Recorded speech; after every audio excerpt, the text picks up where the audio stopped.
Yeah, Put it in the 15th. We'll do it. And we could be there early, afternoonish. Okay, excellent. Yeah, maybe even, whatever earlier than that. Okay, we'll chat. Yep. Yep, good deal. Santiago Brand. Hello. How are you guys doing? Morning. Good. Good evening. Good evening. Yeah, Good morning to you. We were just talking, and Jay Gunkelman suggested to have you come on. We try to do our homework, and the best we could figure out is you're in Singapore. So we're going to need to be educated about you, Santiago. Great. Yeah. So what would you like to know? Oh, nothing. We're going to ask you about it. Just normally we do a little research on our guests, and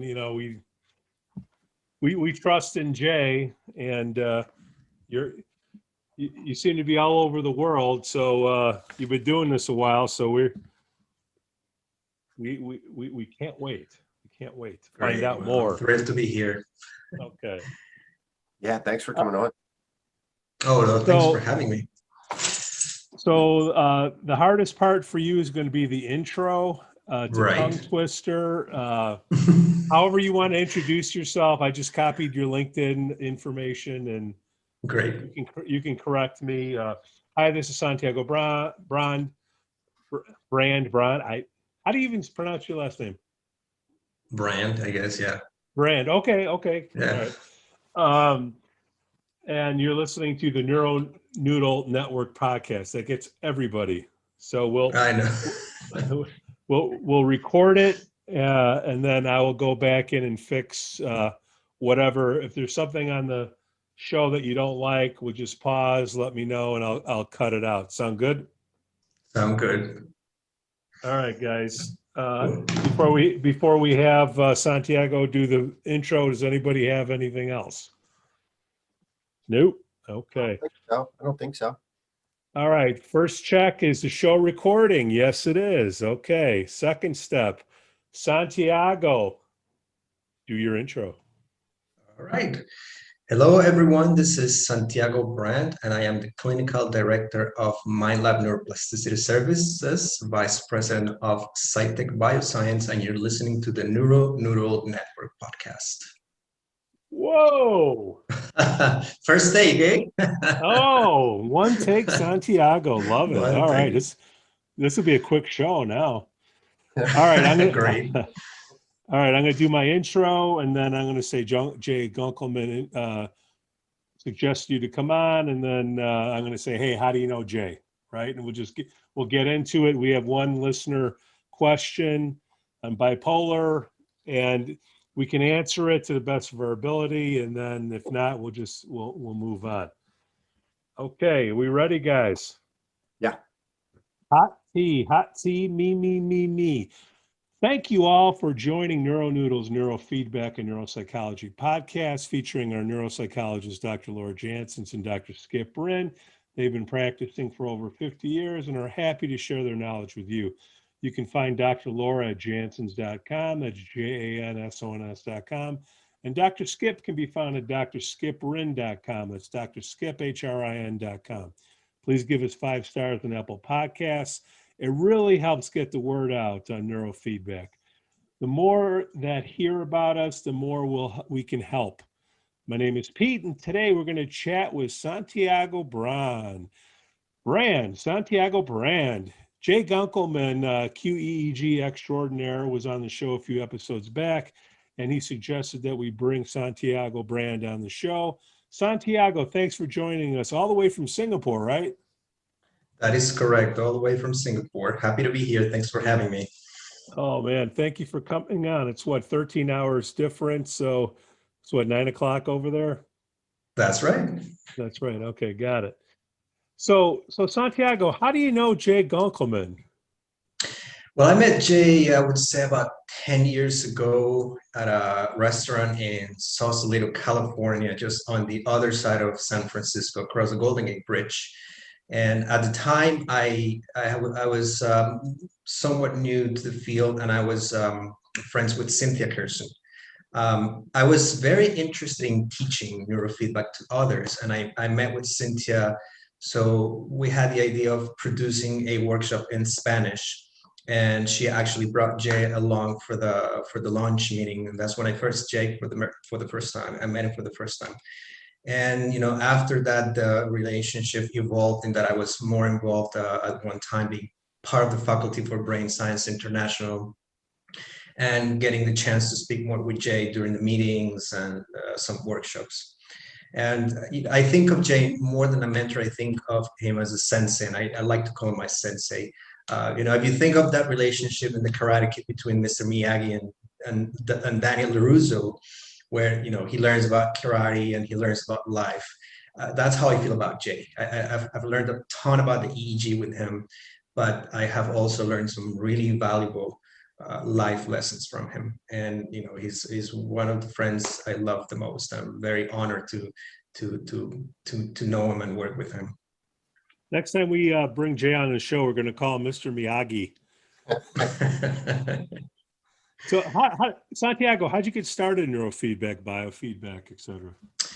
Well, I was doing my graduate studies in sports psychology. I'm a clinical sports psychologist. And as part of the curriculum for sports psychology, we had a biofeedback and neurofeedback class.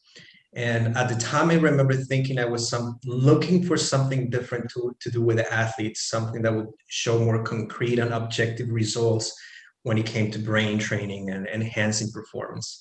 And it was by happenstance that it coincided that we had that class. And to me, it was love at first sight. And right there and then, this was back in 2002, 2003, I knew that this is what I wanted to do for the rest of my life. And I was at the time working with the Olympic Committee in Colombia. I quit my job. I flew to the United States. I did my first training in 2008 with Stens Corporation in Florida. I met a lady by the name of Dr. Susan Crum, who has a clinic there. I worked with her for 2 years. Then I quit, came back to Colombia, started my own company, and I've been doing that ever since. So it's been 13 years now. Got it. And tell us about is it Minerva? Minerva. Oh, well, I'm no longer involved with them. Right okay, now, all right. Yeah. Where are you at now?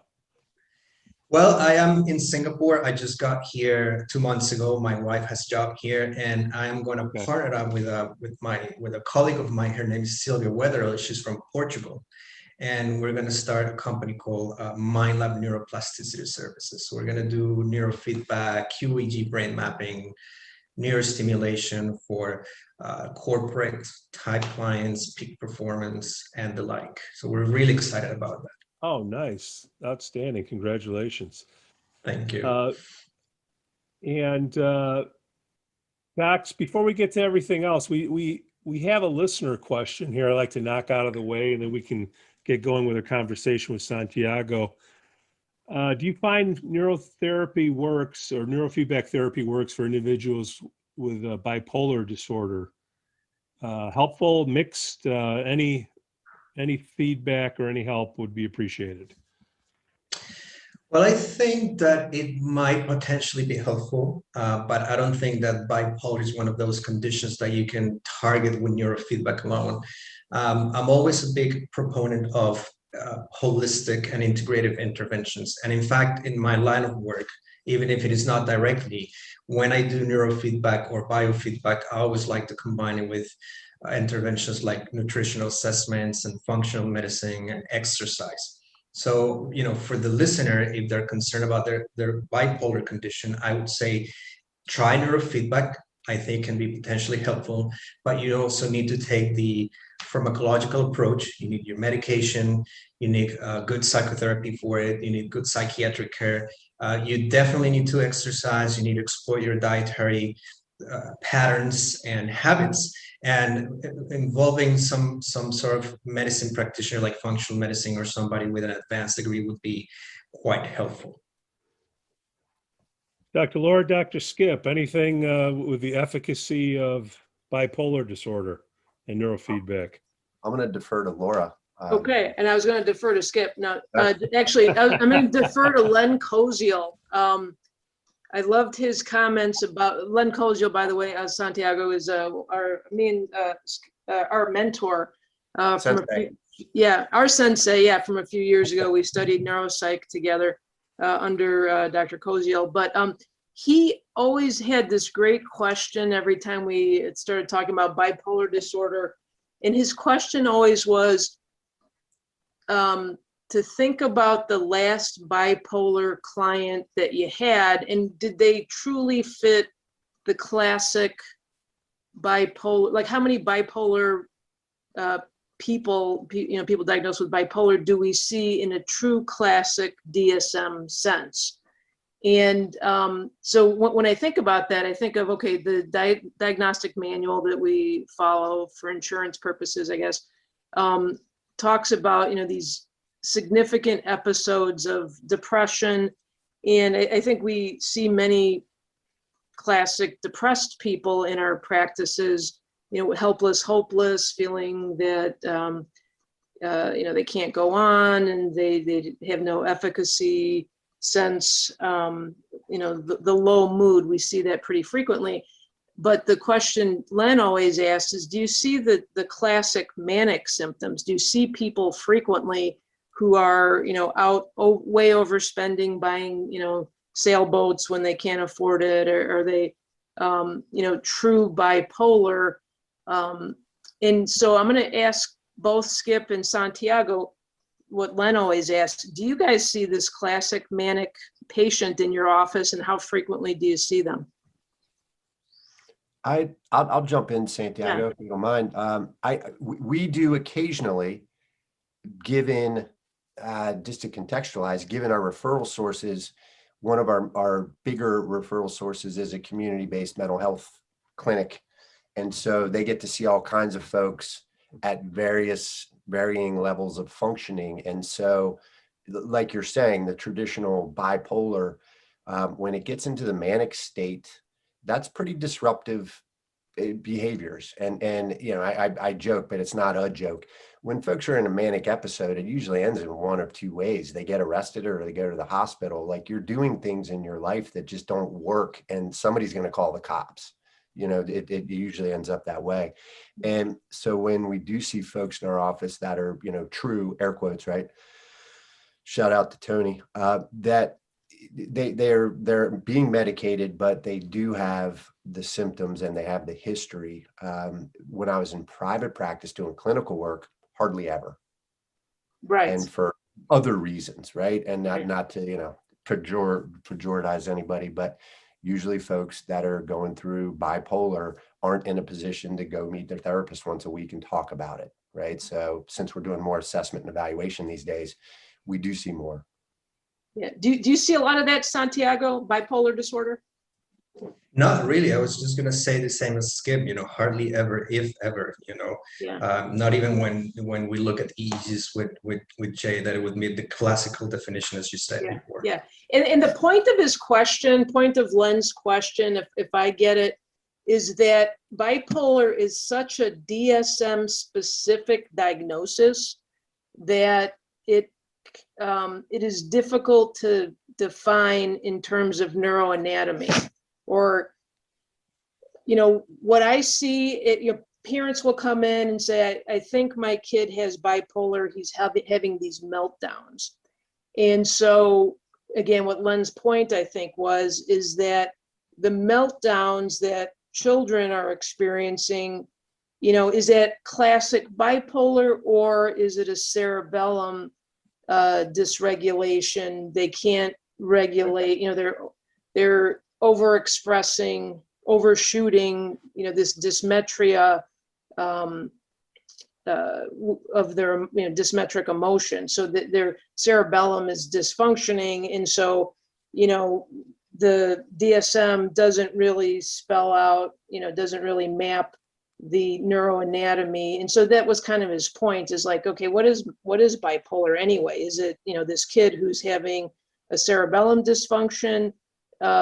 Possibly, but he was kind of saying that there are two different things. Then I'll see some patients who, will come in and say, well, I think I have bipolar because my moods are all over the place. That 1 minute I'm fine and happy-go-lucky, next minute I'm bouncing off the walls. And so that bouncing off the walls, what exactly is that in terms of neuroanatomy or in terms of neuropsychology? Is it, behavior dysregulation from the cerebellum standpoint again, or is it, from the behavior gating systems involving the basal ganglia? Is it that kind of stuff? Is it frontal stuff that, they can't, there's no braking system. And so, it's really kind of hard to pinpoint what the DSM is going after, because it could be anything, anything neuroanatomically. And I think that was Len's point, is like, what is bipolar anyway? And, is it, amygdala, issues? Is it front, and it's hard to define, and therefore, again, quote, what is it?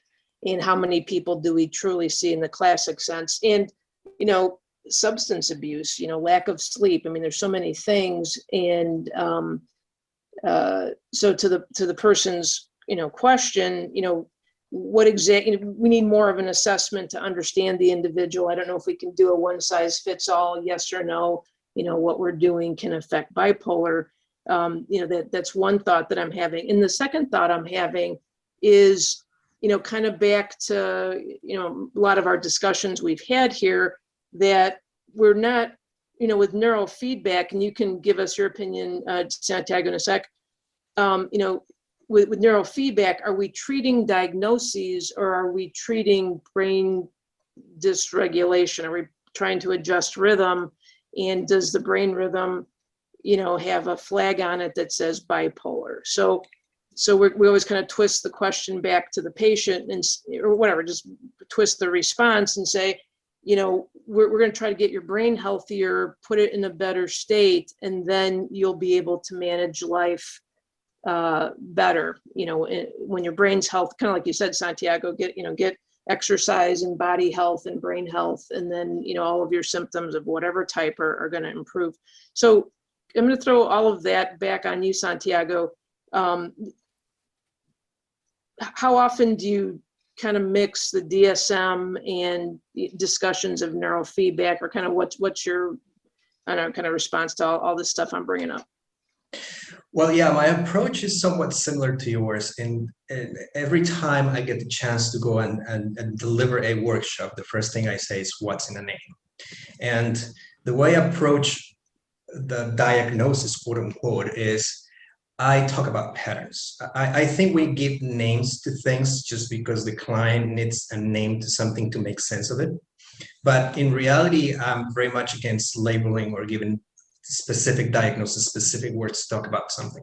So what I do is I talk to the client. I say, your brainwave patterns, the way your brain is behaving right now, what your brain is doing right now, it's that it's causing you to have a pattern or a tendency to gravitate towards a certain behavior or a certain thinking pattern that is not too healthy for you.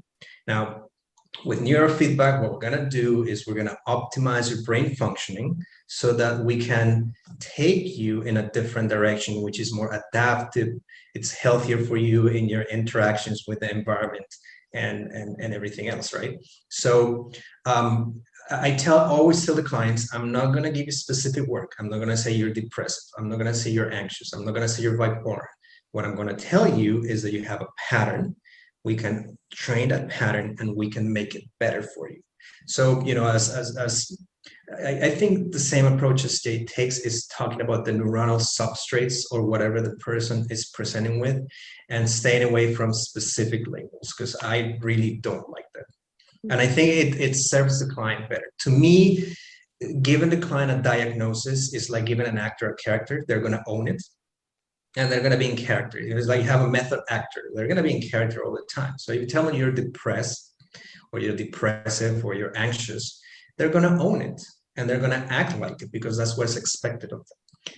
If you tell them this can be optimized, this can be changed, this can be made better, I think it provides the client with more flexibility to have enough motivation for us to do our work more properly. That's how I approach it generally. Santiago, on that note, just out of curiosity, often discuss, or at least, comes around. So we comment on the impact and effects of the DSM. Our, framework of that is practicing in the United States, right? So just, on that note, can you comment on the influence of the DSM outside of the United States? What's it like in South America? What's it like in Singapore? Is it as heavy-handed and prevalent as it is here? Well, I've only been in Singapore for 2 months, so I cannot really answer the question for here, but I'm going to say in South America, it weighs heavily as well. It's probably the equivalent to the Bible for psychologists. It's the book you go to for answers or references. I think that slowly but steadily, EEG work and the endophenotype model is gaining some momentum. It's a long way still, but I see more and more people staying away from just using the DSM and embracing other forms of intervention and assessment as well. However, it's still used very widely. Yeah. And I had a comment, folks that have been listening for a while know about this. You don't yet, Santiago, but Pete's not a psychologist. And so he's always marveling at our answers and how they don't take 3 seconds. And so, right, the listener question is, hey, does this stuff work for bipolar? And we have to stop and say, hey, what do you mean by bipolar? And well, what does that look like? And so every question has 20 questions. And so anyway, Pete, at least there's some rationale behind it. It's not just, me and Laura. Right. Yeah. So the maybe shorter answer is a combination of what Santiago and me and Skip said, that you need further assessment. Make sure you have the right diagnosis for sure. And yeah, medications are probably your best help to keep you out of jail, kind of stuff. But if there's brain dysregulation, or there's a pattern that's not healthy, the neurofeedback can be a supplement to what you're already getting. Is that fair? I think it's fair. And I think also it's worth repeating that within the world of neurofeedback, it's not DSM driven. And certainly we recognize what that is and generally what folks are referring to when they mention a diagnosis out of it. But it's more about, all right, let's go from symptoms, right? What are we talking about? What do you experience? And so there you go, right? When you're working in neurofeedback, as Santiago just explained, it's more about let's look at brainwave frequencies and are they working in coherence and are things as they should be, or is something out of timing, right? It's just a really different perspective to start from. And so there's that too, right? It's a different look. Well, docs, we're in an on-demand world, unfortunately, and the people are coming in. They only know one way to communicate with you. Yep. The EEG, that's another way that the client can communicate with you to tell you what's going on. If you're depressed, you have dysregulation in the front left. If you're anxious, it's the front and right. What's going on, whatever the definition of bipolar is, what do you think you would see on the EEG? Is it the sensory motor strip? I know you're going to say it's a combination of these things, but what's going to make you see something in a scan that says, we got something to take a look at here. This could be a bipolar situation, or you don't? I'll jump. Could be anything, that's my whatever answer, but I'll try. Frontal lobe, you're going to have orbital frontal cortex, trouble regulating your speech, trouble regulating your behavior, and that's going to be a frontal issue. So not just regulating and controlling, but also what we were talking about probably last episode about motivation and drive. So your drive is definitely in the central frontal lobe. And so you're going to see possibly some issues there. And again, the patient's, I'd want to see what the patient's map looks like. And then that's going to help us, so if I'm wrong about that theory, that supposition that, it's probably frontal lobe, because that's where mood and drive are looped into. Or is it what I was saying earlier about, could it be a cerebellum issue, look into the back there, or is it amygdala issue, look into the temporal lobes in the deeper subcortical level. So, I'd start in the front, and that's my guess, but I'd be curious with my guess versus what the map says, and that'll help, help a little bit with the diagnosis, and then help point the training, like lead the treatment plan, knowing what the map says. What about ACC? Yeah, exactly. Yeah, ACC. Yeah, so the more frontal than not, right? Of course, but okay. Yeah, I would say orbital frontal is all kind of wrapped into the anterior cingulate, and so it's gating your attention and gating your behavior and gating your thinking, and it's drive and push and stamina, and there's Dr. Tony talked about the drunken bull and the raging bull, so it's going to be the raging bull profile, so the opposite of mania is what? Depression, right? Kind of under functioning, and so it's going to be dysregulation someplace in the front as a first guess. What do you think, Santiago? Yeah. I would probably say, if I remember correctly, I think Jay at one point showed us an EEG of a bipolar client. I think there was heavy beta spindling involved. So, I mean, I wouldn't be surprised if that were the case. Again, exercising caution because beta spindling is non-specific.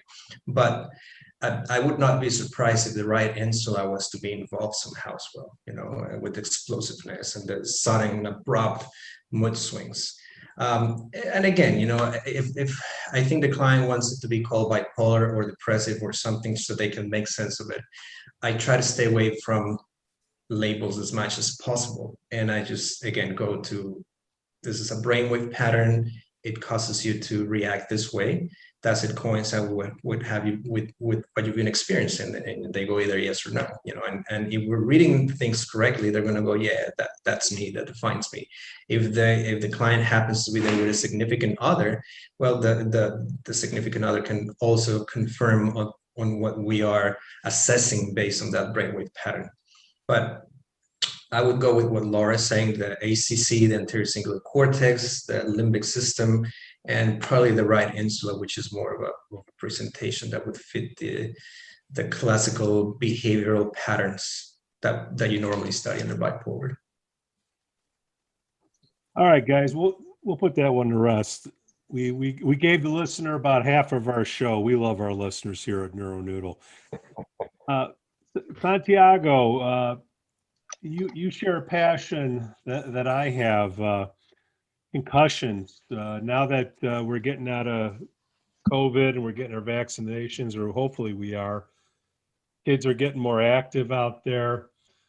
Don't you think if a kid is going to play sports and they get a physical, shouldn't they get a mental physical by getting an EEG to get a baseline in case something happens during the season? What's your thoughts on that, Santiago? Oh, absolutely. I couldn't agree more with you. Every client that I see, regardless of what they work with me for, it's something clinical or it's peak performance related, I always go with an EEG. And as a matter of fact, I think every human being on this planet, one way or the other, whether they want to work in something or not, they would benefit from getting an EEG. To me, EEG and QEEG are very powerful, underutilized tools, and we can obtain so much information and it can come handy at any time. And like you say, if an athlete were to get COVID, if they were to get a concussion, if it's something happens to them that's altering their behavior, we have that baseline to go with. And if we reassess, we have a comparison point. I've been lucky enough to be able to see, unfortunately lucky to see some pre-COVID EEGs, post-COVID EEGs. And it's good because it helps us provide tangible evidence of the effects of the virus on the brain. The same applies to any athlete from any age, because there's a gazillion things that could happen during the season. Injuries, TBIs, concussions, sleep issues. I mean, you name it. So I think the EEG is a must. What do you think the future of sports looks like? Because right now, look, I'm not the professional here, but it seems to me that the concussion protocols that are being used right now, they seem a bit antiquated. Or maybe they're not. Can you correct me? What do you think the future looks like to determine if a kid or a player should get on the field? When would the EEG come into play with that? I would hope that doctors and fans and coaches and athletes embrace what we can do with neuroscience and the amazing tools we have at hand. Just to be very specific, look at how long it took the NFL to finally admit on CTE, and how they try to hide it for so long, and all the havoc it wreaked on so many people. Right. Obviously, CTE is not something that you can pick up. As far as I understand, you can only pick it up with an autopsy. It's not something that MRI or EEG will pick up. But as the technology gets better, I would hope that standard practice, not only for elite sports, amateur sports, or any type of sporting event, or for any type of athlete, to get assessed with these technological options. And that way we can not only have better assessments, but we can come up with better ways of intervening, not only to enhance performance. We're talking about people here. And if there's anything I've learned about elite sports, is that they're not healthy. They're anything but. Elite athletes, we think of them as very healthy people, but the practice of elite sports or any kind of elite performance, musicians and actors and you name it, it's not really healthy. It's a very hazardous occupation. So to me, doing an EEG, doing an MRI, doing more advanced QEEG should be standard practice. It should be as mandatory as getting vaccinated for smallpox, or as mandatory as getting vaccinated for for any other kind of condition. It should not be a discussion of whether it needs to be done. It should be done. Doc, what do you think? Well, I had a comment and then a quick question for Santiago, but the military has, some access to devices, certainly the development of them for kind of battlefield TBI analysis. So it's out there, Pete, and it's not just, the sideline doc saying, hey, what's your name and what week is it? What day is it? So that it's out there. How and when that translates into the sideline of a high school football or soccer game, you know what I mean? Hard to say, but there are some things that are getting more into how we look at brain function, and that's EEG. And so as everything shrinks and becomes more accessible, I think it's probably coming. But the question I had for you, Santiago, is we are focused on neurofeedback and neuropsych, but we tend to see folks that aren't doing so well. And I know that you work with elite athletes and around the idea of peak performance. Can you talk to us and our audience about just how that is a little different, and maybe it's not, with treating people with dysfunction? Well, athletes are different in that in many ways they're built different from the average person. Their central nervous system and their organisms in many ways are more sophisticated. But that comes with a challenge too, because the more sophisticated the organism, the more challenges you're going to face. Now, as far as peak performance goes, I find it somewhat easier to work with them in that they're very motivated individuals, and they're often very accessible to working with you. If they believe that what you have to offer, it's going to take them to the next level, they're really open to the idea. If you tell an athlete to jump out of a building and go head first, feet first, what do you want me to do? If you tell a clinical client, I want you to jump out of the building, they're going to question you more, and you're going to find more resistance and they're going to be more hesitant about it. Now, on the other hand, because athletes are so sophisticated, it's also a challenge to work with them sometimes. As far as the patterns go, I don't see the clinical population and the athletes being really dissimilar. In my first week in my internship in sports psychology, I had a figure skater who attempted suicide. Suicide ideation, depression, sleep disturbances are quite common in athletes. I think that the way you handle it is somewhat different, but I see some of the same underlying issues. And again, in some ways, when you are talking about performance, they're more motivated than the average Joe, but they're more challenging in some other aspects. A lot of them, especially in Latin America, are very religious or really superstitious, and that's hard to get around. You know, it's very hard to get around really engraved and sustained religious beliefs or superstitions. And I don't think there's any amount of neurofeedback you can do if there's not enough flexibility on behalf of the athlete. The other issue you have to contend with sometimes the coach. You know, a coach wants one thing, the athlete wants a different one. And coaches tend to be really territorial, especially when it comes to sports psychology. There is a belief that the psychologist is there to manipulate the athlete, and then you're going to gang up against the coach with the athlete. So that can be somewhat of a challenge. And I think in elite sports, the first person who should benefit from an assessment and intervention is the coach themselves. You know, and there's not a lot of focus on it. I was watching a documentary the other day on the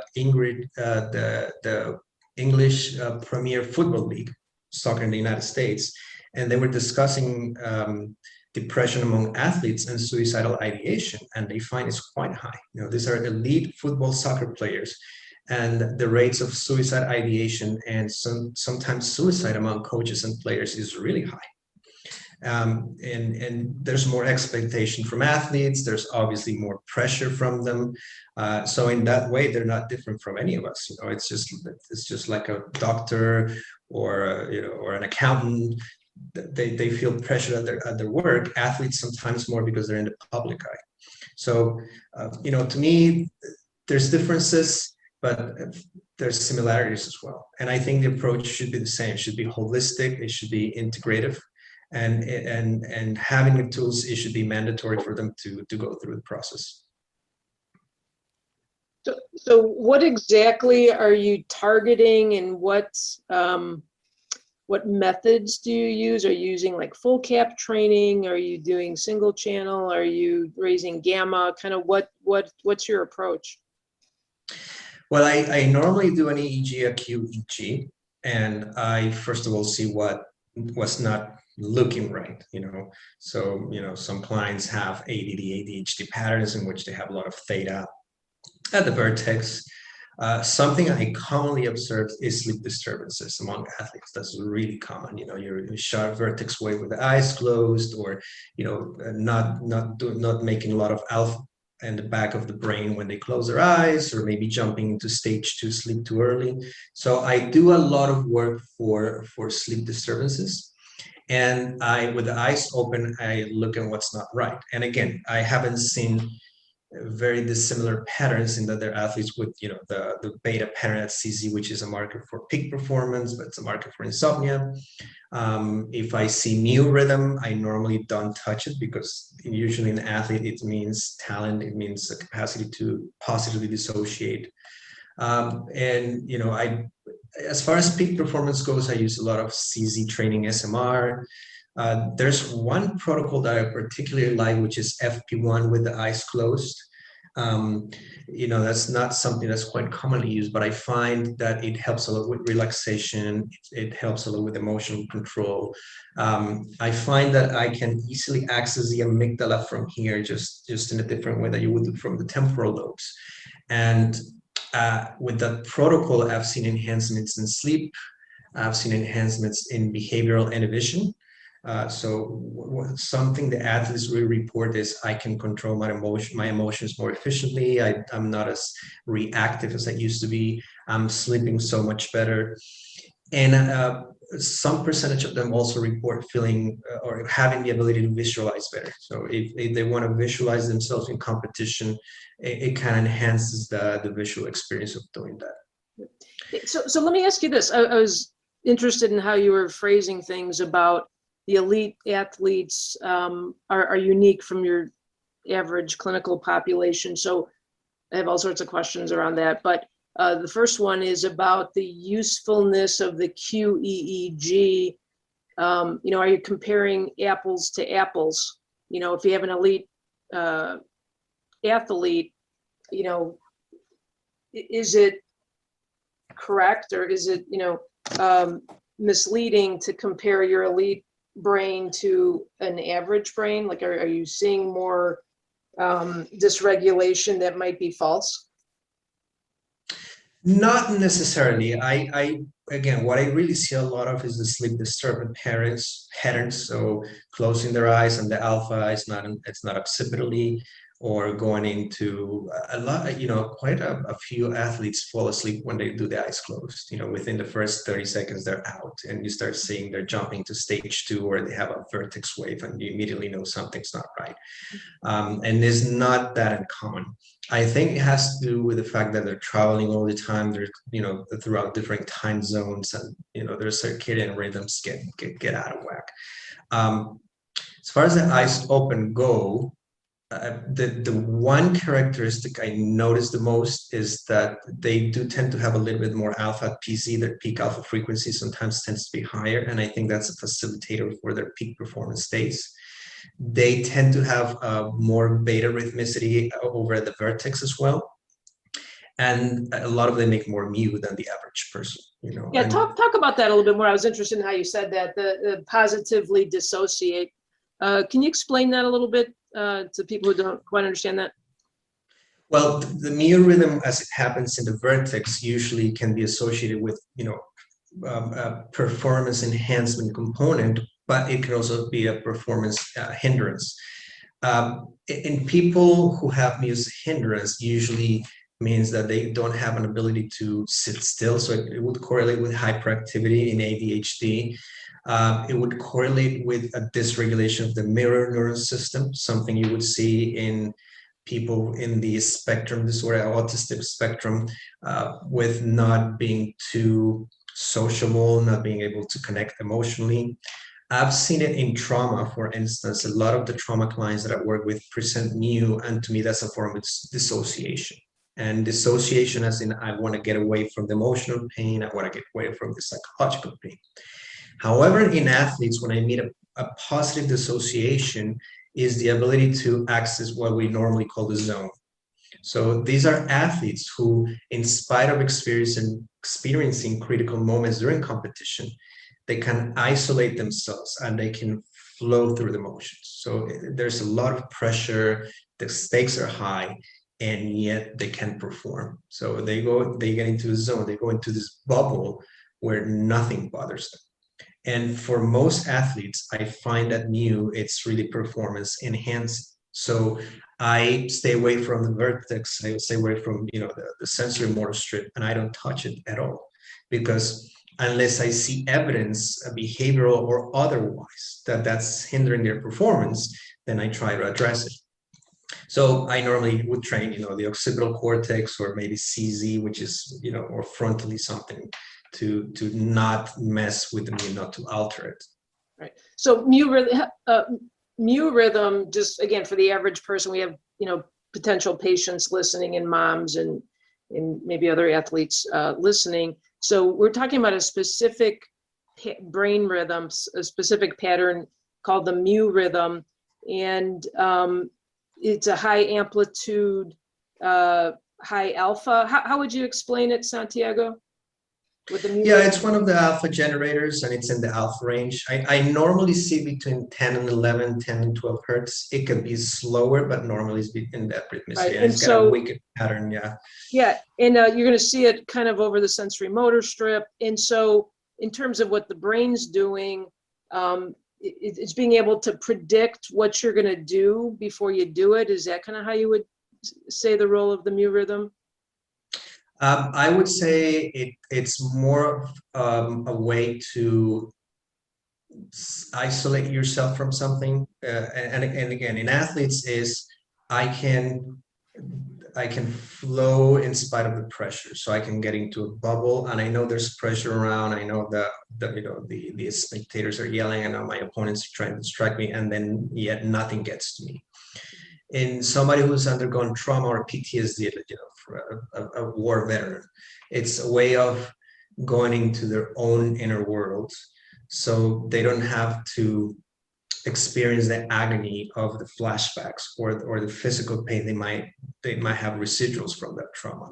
So the disconnection of your right. limbic system from what you're doing or from the environment. Yeah, it's a way of disconnecting, getting out of your own way, if you will. I think it favors that process. You know, in trauma, you want to break that cycle because you don't want to go into dissociation all the time. Otherwise, it prevents you from being effective. But if as a peak performer, you have new and you have the capability to tap into that, it's going to be quite beneficial because no matter what's happening, you know, you can go through it. And athletes report that it feels like a dream, you know, and they report like they're in a movie and they're sitting in the stands and the screen is playing what's happening in front of them. And yet they go through the motions without feeling, you know, any pain or any agony or any anxiety. So either ways, it is a distraction. Sometimes it's a distraction that hinders your health. In other ways, it's a way of getting out of your own way, of your own skin, kind of an out-of-body experience that enhances your ability to do things well. And I have not only seen it in athletes, I've seen it in police officers, elite police officers, fighter pilots, surgeons, you know, people who really have to focus on dangerous tasks for long periods of time. And when they tap into the neo, they just have the sensation of flow state where everything's going their way. And I find it quite fascinating. Yeah. And so it sounds like you do a lot of single channel training. You don't necessarily do cap training. No, I never done cap training. I usually do bipolar montages, two electrodes, you know, one active, the other one references. It's what's worked for me before. You know, I've experimented with 3-4 channels somewhat, but I usually stay with what in my experience has worked for me. I know there's a lot of people who do Z-score training full cap. You know, I've never tried it. Yeah, and again, and this is, you know, too far down the rabbit hole, especially for, you know, I can hear Pete thinking right now, but you know, again, we're talking statistics when you're doing Z-scores, and we're even talking statistics when you're doing the Q. So again, you're comparing people who are very elite who might, you know, be normal for them, but abnormal for the, you know, average person. And so, Right. you know, I always feel like I'm comparing apples to oranges when I do too much Z-score training or, you know, think about the QEEGs too seriously. Right, and I always compare the client to the client. You know, if Right, it is an exactly. athlete, I compare them to themselves. You know, if I were working with, you know, Michael Jordan, or Michael Phelps, or an Alex Honnold, I compare them to themselves because, you know, there's no two people whose brains are wired the same way. So to me, there is no purpose. It would defeat the purpose if I try to compare Michael Jordan's brain to anybody else's because it's his brain. That's how it's wired. Yeah, hey, let me throw, and I know sounds like Skip has a question also, and I'm sorry, I'm kind of monopolizing this today, but I'm a musician. Pete is actually a musician, and I hang out with musicians. And I have my guitar teacher donated his brain to us in the way of a QEEG pattern. Okay, so this might be too science fiction-y, but you know, so the normative database for the Qs, like Thatcher got a group of people considered, quote, normal, according to DSM, I guess, but he's got his normal brains. And so when you do CAP training, you train people toward that normative database, okay? So Dave, my teacher, he donated his brain in the form of, you know, the data. And Lori Counts is another guitar player who is a genius guitarist. So what I was wondering, and what you think about this, what if we got a normative database of superior musicians and we had students who want to become better musicians? Do you think it's feasible to train people toward our guitar genius database? What do you think about that? I think it's rather interesting and would be quite useful. You know, as a matter of fact, it is Jay who told me that the Australians are actually developing a database for athletes. So we're going to have an EEG database. People are doing it, yeah. Yeah, and I think musicians is no exception. It's not going to be the same, but it gives you a point of reference to aim for. And I actually think would be quite useful. You know, we have a database for musicians and one for athletes, and within sports, one for specific sports. You know, just like the Koreans did, they're now differentiating men from women. And that's exactly what we need to do. And it's fascinating work. And, you know, our field is only scratching the surface, and, you know, the possibilities are endless. I don't see why not. You know, same for students, same for CEOs, same for neuropsychologists. You know, we're different, but we're similar in many ways. And if you have a brainwave pattern in musicians that you want to get to, well, you can train that person to get as close you can to it. But at the same time, you're enhancing their own talents and their own skills and harnessing into that ability. Okay, thank you for giving me permission to do that, because that's my next step. Okay, I'm going to be quiet. Skip had a question. It's all good, Laura. It's all great stuff. I had a question before the question that I posted, and it was around visualization. You mentioned it with the athletes, and you know, I think we understand what that entails.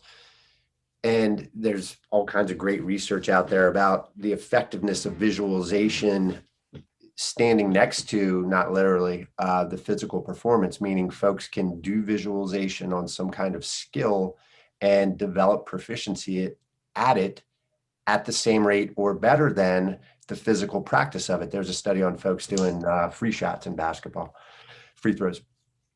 And so with just that in mind, this visualization idea, in my clinical work, we work or discuss or practice visualization with folks that aren't, you know, premier athletes. They're just trying to have a better life. And so we're like, all right, well, what does that look like? And then you kind of flesh it out so that we can add then an emotional component to it, and they can practice, you know, visualizing what this life would be like. The idea being that they're developing the neural substrates or the neural connections to having that reality, and then the reactions to it, and the idea being that that affects the development of that happening. Anyway, all that said, what's it look like on a cue when you're looking at, you know, and I'm throwing a wide net here at you, Santiago, but what's that look like when you're seeing visualization? Like, how do you know if someone's good at it? How do you know if they're not? How do you train up to it? Well, it's a good question, and the first thing that is important to understand is that not all athletes have the ability to visualize or see the images in their head. Now, in my experience, in my anecdotal experience, what I've noticed is that when there's an eye closure and there's an increase of the alpha response, those athletes who make, you know, higher amplitude alpha brainwaves, normally about 9.5 hertz, tend to be better at producing the images, or at least that's what they report. You know, they report more clear, crisp images, and they can actually hear the sounds, and sometimes they report feeling the smell, you know, smell of the pitch, smell of the grass, smell of the, you know, sweat of the opponents, and that's been my experience. I know that, I think it is Paul Swingle who has also mentioned that, and you know, Paul Swingle created an assessment called clinical cue. Now I think they call it the quick cue or the clinical cue. I don't remember what exactly they call it today. And one of the points that he assesses is O2, and he talks about when a client closes their eyes and alpha increases in the back of the head 300% or more, usually that's a marker for talent. So it's a marker for peak performance. I don't know if he's published it or it's more of his anecdotal findings, but I find that interesting. And it coincides with what I've observed. You know, I see a client whose peak performance, they close their eyes and the alpha goes really high and it's very nice, you know, sinusoidal. When we do some visualization and mental imagery exercises, they report that they can do better. Now, do I train that with all athletes? I don't, you know, because just like mindfulness or meditation is not for everybody. So what I try to find is I try to correlate what the brainwave pattern of that athlete facilitates in other skills. So, you know, the alpha in the back for visualizing, I teach mental imagery to that athlete. If they don't, then I don't work on it because I know there's going to be a waste of time. It's going to be a frustrating experience for the athlete. A lot of sports psychologists tend to do a one-size-fits-all approach. And, in my early years, I would make the same mistake. I would work with a team, basketball team, and I would have them laid down, and I developed this script for mental imagery. And I would ask them, and half would say that was great. The other half would say that's just a waste of time because I couldn't see anything. And when I came across neurofeedback and the EEG, it helped me understand how different we are and how using the neuroscience can help us understand the skills and the talents that are specific to each person. So even I may be working with a team, I'm not going to work with the team together every time. I'm going to take the athletes with a specific skill. I'm going to train the brainwave pattern to optimize it. I'm going to take the athletes with a different brainwave pattern that helps them with a different skill, and then I'm going to train. And then I put those groups together, and we have a team that's going to perform better. That's sort of the approach that I use, because I think that training the same protocol with all of the athletes, it just doesn't work. And if you look at their EEGs, it's not going to work because every athlete is different, every person is different. Yeah, makes a lot of sense, right? We don't treat everybody that walks in that says ADHD the same by ever, right? Okay, thank you. Yeah, it's as if we take every ADD client and we put a sensor here at CZ and we do theta beta ratio or the theta SMR ratio. And we might be wasting our time because their ADD might be frontal slowing, or it might be, a lot of frontal beta, fast activity and they're more anxious, or, it's something coming from the posterior cortex. So, that's why we assess, because even though they have the label, even though they've been diagnosed as such, their brains are going to tell a different story. Right. Doc Santiago, we're getting towards the end of the show, but I want to throw out one more question. It's election season here in the States for school boards. We just had ours the other day. And when the candidates go up and they speak why they should vote for them, you don't hear anybody talking about special needs kids and the budgets that are going to have to increase. Seaburn Fisher was on the show a few episodes back and said that schools are going to be underfunded by 80% in dealing with special ed kids. I was just wondering if the docs or Santiago had any thoughts about what they're going to see when the kids start returning back to school. I don't know what it's like in Singapore or South America, but what should the school boards be prepared for to get a heads up once kids come back to school, mental health wise? That's a really good question. I believe that not only for kids at school, but for human beings in general, we're going to see the consequences of what happened in the next years. I think that what we're seeing now, it's only the beginning, and we haven't seen it all. And I think as far as mental health goes, we're going to see an increase in anxiety, in depression, and physically we're going to see the consequences of this. Zoom fatigue, doing everything virtually, not being able to read and write the way we learned, is gonna create a lot of issues. I would not be surprised if I see kids with very tired brains. And when I say very tired brains, I mean they're going to be dominated by very slow alpha. They're going to be dominated by theta frequencies. They're going to be dominated by delta frequencies. For a lot of them, I think their beta, their SMR, even the gamma, that helps that nesting and the coupling and the processing of information is just going to be gone. We've all been exposed to the light and technology for far too long. I believe that we're going to be dealing with kids who are going to have problems socializing personally, because the socializing, it's been happening on a computer, on a laptop, on a cell phone. Just like you see the kids today, because pornography is so accessible through the internet or your cell phone, teenagers today and young adults, when they are about to have their first sexual relationship, they're having problems because they have access to porn. That's how they learn about sex. So when it comes, when it's time to be the opposite sex, especially for males, there's a lot of issues, premature ejaculation and problems achieving an erection. If we transport it to social interactions, I think kids are going to have hard times interacting in person without a mask, and trusting that others are not out there to harm me or infect me with some kind of virus is going to be crucial. I definitely see depression. I definitely see trauma-related behaviors or trauma-related conditions. Dissociation. We're going to see hypervigilance. We're going to see a lot of mistrust in others. And I think it's going to be based on the fact that people are going to have very tired brains. And schools need to be prepared for that. And again, in general, in Singapore particularly, everything is working quite well. I mean, the pandemic is very well controlled here. Cases are at 0. So schools are functioning normally. Kids are going there. Universities are open. But there's a lot of pressure to perform.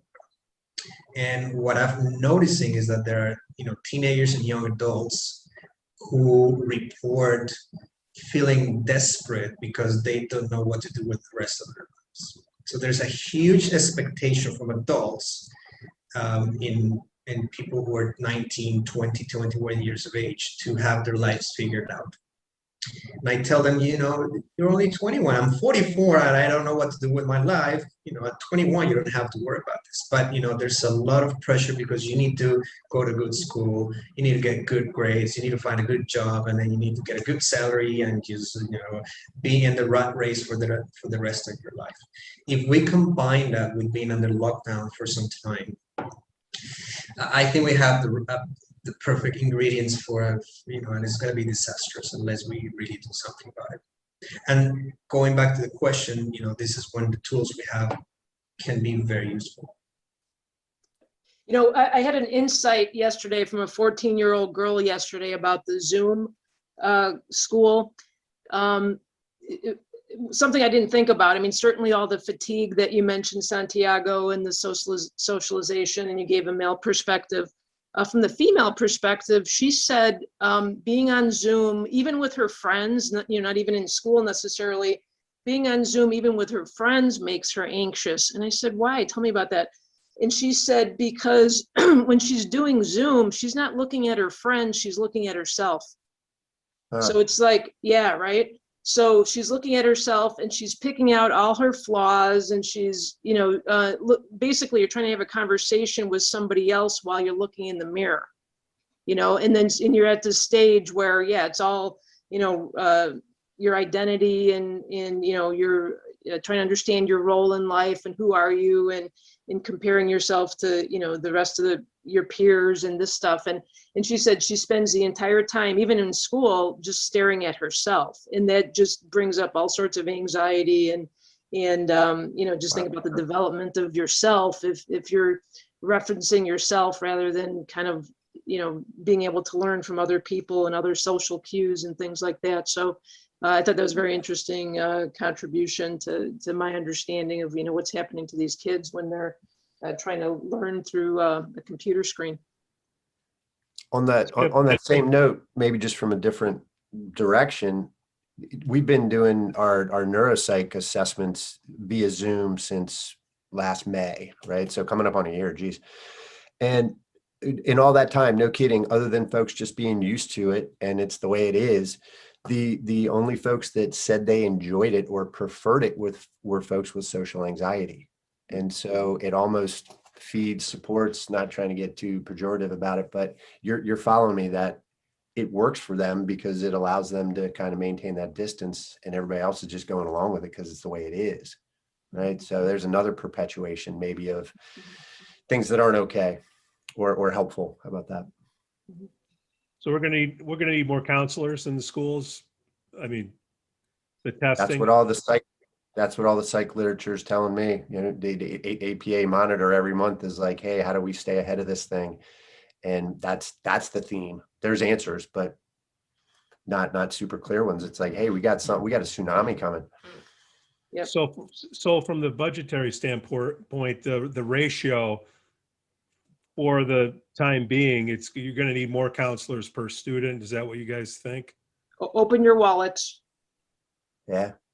Well, you have people that are fiscally, conservative, responsible, and they hear that, and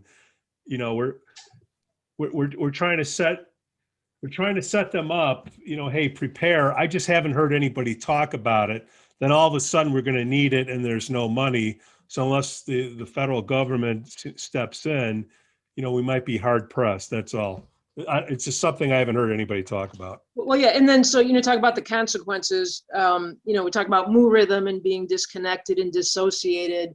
I mean, I'm not trying to predict negative things, but on the hopefully everything works out fine and people adapt and they step up. Because that's who we are as people. Is we find a way and we go positive.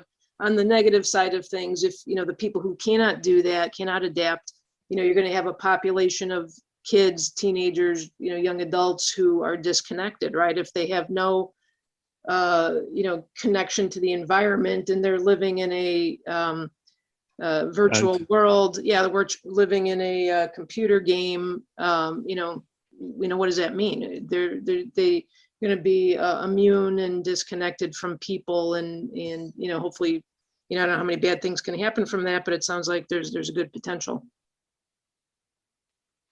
I like your enthusiasm though, Pete, because preventative measures have always been hard to fund politically. Right? It's like, hey, let's get together and pay for this thing that's going to show up 5 years from now, and whoever you're talking to is going to be out of office. But it's real. It's real, right? Yeah. Yeah. Well, I mean, it's two things. We got to get budgets for this, and we got to have the dang insurance companies pay up. We don't have enough time to get in insurance companies, but we're at the end of the show, guys. Santiago, what's the best way for our listeners to find out more about you? Heck, how can we find more about you besides Jay Gunkelman? Well, you can follow my Instagram, which is Santiago, and then my YouTube channel, Santiago Brand, just like you see on the screen. That's the best two ways to find more about my work, and try to be somewhat active on Instagram and post videos on YouTube whenever I have a chance. So if you go to my YouTube video, there's videos in Spanish and in English about my work, workshops, interviews, some of what I do. Oh, Santiago, we're going to bring you back. This is a good show. Could you recommend somebody else to bring on the show? Oh yeah, definitely. I'm going to say Linda Walker. If you already didn't have her, hands down, she's one of the greatest in the field. Very close friend of mine, my business partner at SciTech Bioscience, and she's very knowledgeable as well. She worked with Jay on Maggie for the documentary, and she's done a ton of work with troubled youth. So I think that she's a really good fit for the show. Oh, that's outstanding. We're gonna reach out. We're gonna reach out. Thank you, Santiago. Quite welcome. Santiago, great show. Thank you for coming on. Thank you for having me. I had a ton of fun. And thanks to Jay for suggesting me. I gotta be honest, when I read that, I was reading through Facebook and I said Jay recommends Santiago Brand. I couldn't believe it. I was just really ecstatic, and I couldn't sleep that night because I don't know why he did it, but he likes me for some reason. So I had a good time. Thank you guys, and I hope we can do it soon. Thank you, Santiago. And it's past 10 o'clock now. You'll have no problems going to sleep after the show. Hope so. All right. Dr. Laura can be found at Jansons.com. Dr. Skip can be found at drskiprin.com. That's drskipHRIN.com. If you have an idea for a topic or a guest, please email me, Pete at NeuroNoodle.com. Please give us 5 stars on Apple Podcasts. It really helps get the word out on neurofeedback. The more that listen, the more that we can help. Smash that like button on Facebook, Instagram, and follow us on Twitter. Cue the non-copyrighted music. Santiago, thank you. What a great show. Yeah, thank you guys. Thanks for having me. Had a good time. Appreciate it. We're going to reach out to Linda. You go get some sleep now. You look tired. Yeah, I will. It's been a long day. All right, guys. All right, guys. Have a good day. Bye.